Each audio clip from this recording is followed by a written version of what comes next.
Hai teman-teman, kembali lagi di channel Pendapat Joseph.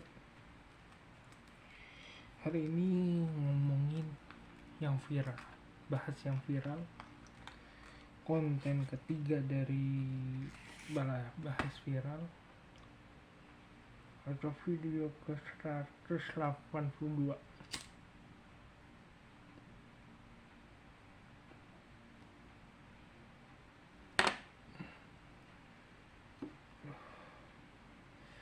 Dan benar, konten saya yang lalu bahwa kalau di YouTube mungkin bisa masih ramai dengan kasus Jessica, walaupun sudah mulai menurun ya kasus Jessica, karena udah berganti kedua kasus. Kasus pertama yaitu Gibran yang dapat tiket free pass atau bebas hambatan baik itu di MK maupun dari MK ke pemilu.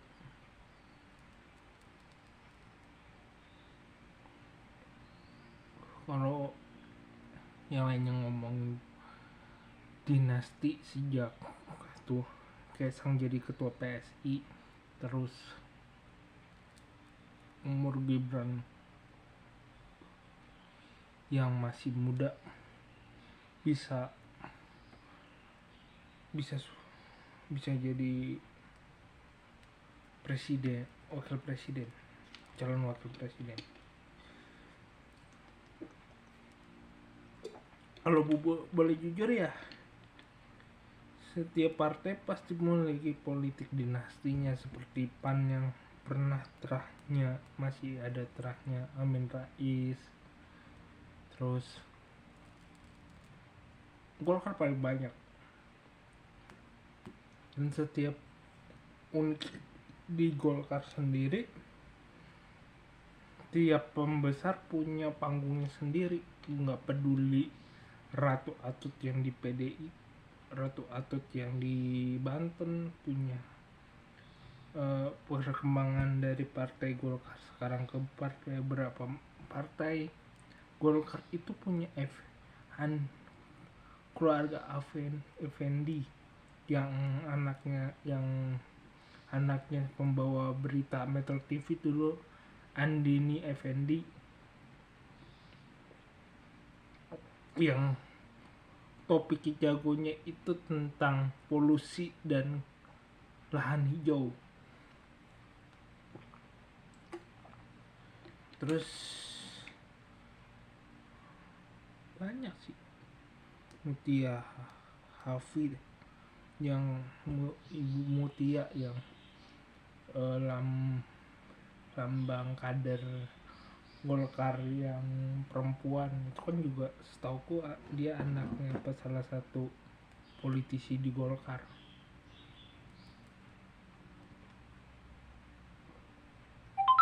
Masalahnya kalau kita ngomongin politik dinasti dan di politik itu akan selalu ada, nggak peduli di Amerika mau nggak peduli di India, politik dinasti itu kan selalu ada.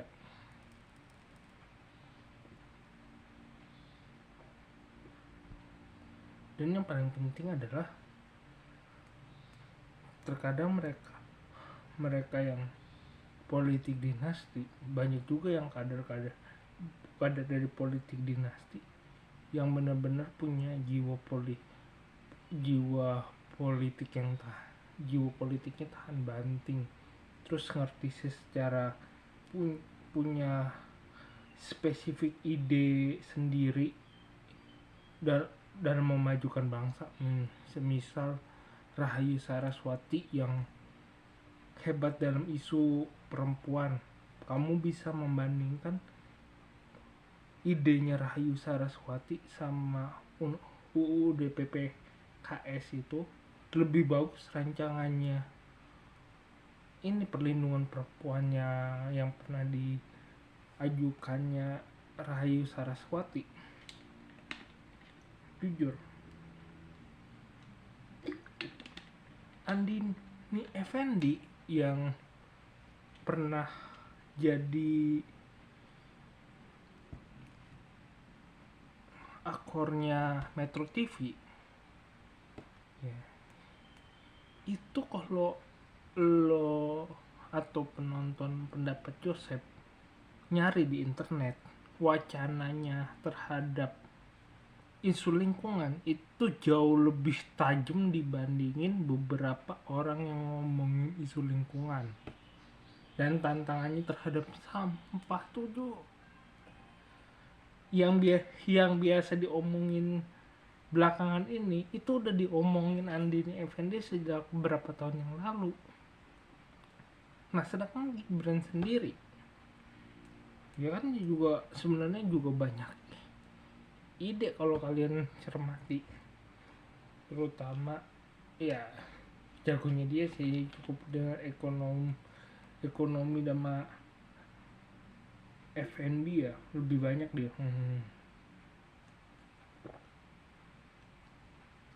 Menurutku dia akan jauh lebih jago di situ. Isu bisnis pasti si Gibran lebih camik. Jadi itu sepemahamanku ada memang orang yang ikut-ikutan dalam dinasti politik, ikut-ikut ambil keuntungan, dan ada juga yang secara politik memang dia memang bisa mengarunginya.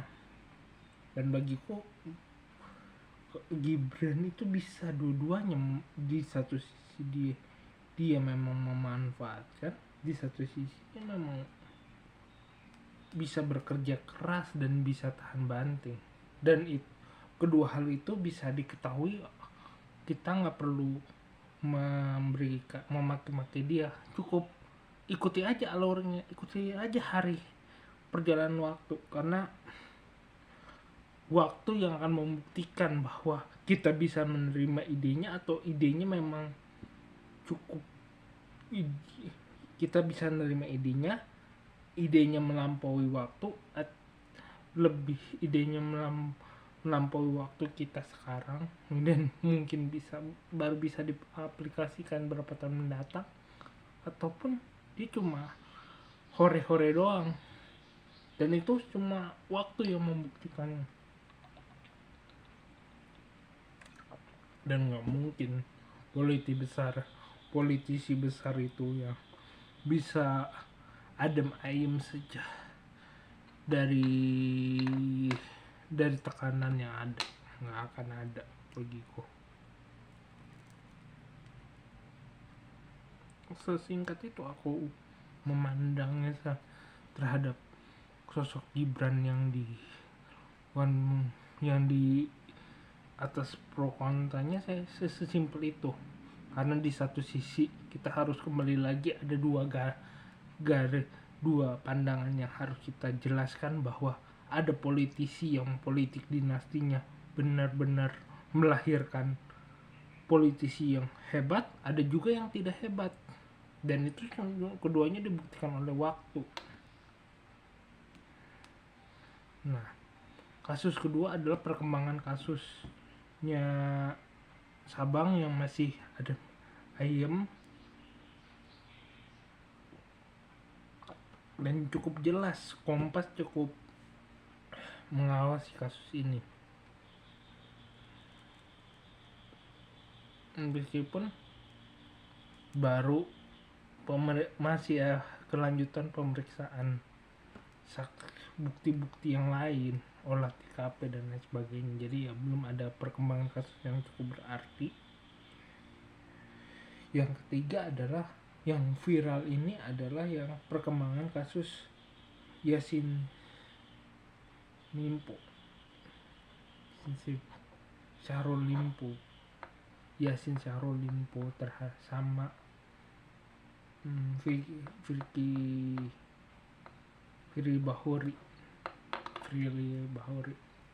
Sebenarnya ini kan kasus isunya nih isu lama. Firly Bahuri ini main-main dibilang main-main panas terhadap sejumlah politisi yang namanya tersandung di KPK.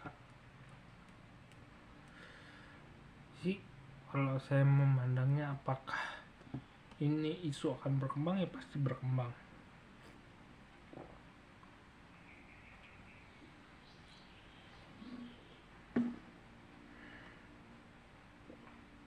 Dan pasti akan banyak yang bahas, sama kayak kasusnya di MK. Nah nanti jadi saya masukkan aja baik kasusnya Firly Bahuri maupun kasusnya MK, saya masukkan dalam isu ketiga.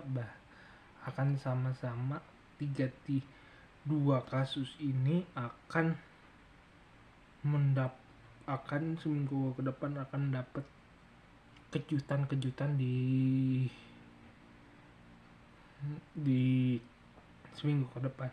Firly Bahuri pasti punya kejutan di dalamnya, dan kasus MK pasti punya kejutan karena banyak tercium indikasi penyimpangan dari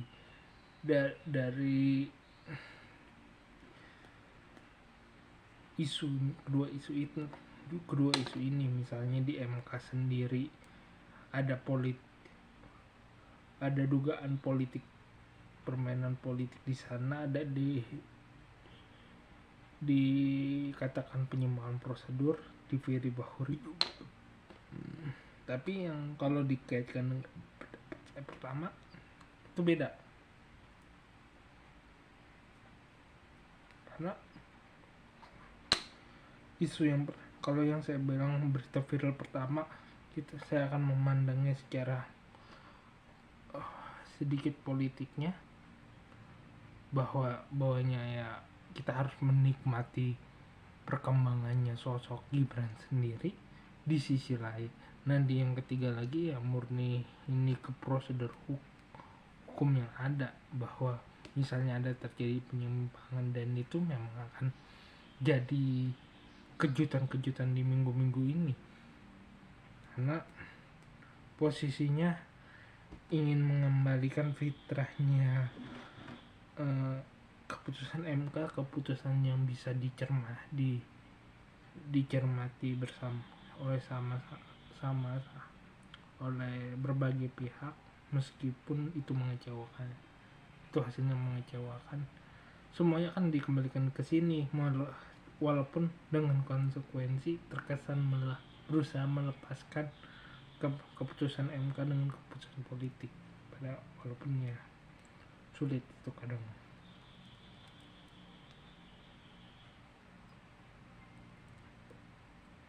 Dan sekian sedikit dari saya, kurang lebihnya mohon maaf. Jika suka silahkan like video ini, subscribe Pendapat Joseph. Jika ada kritik, saran, dan komentar, ide, tulis di komentar. Jika mau berinvestasi, klik link Saweria di deskripsi atau scan barcode di pojok kiri bawah. Terima kasih.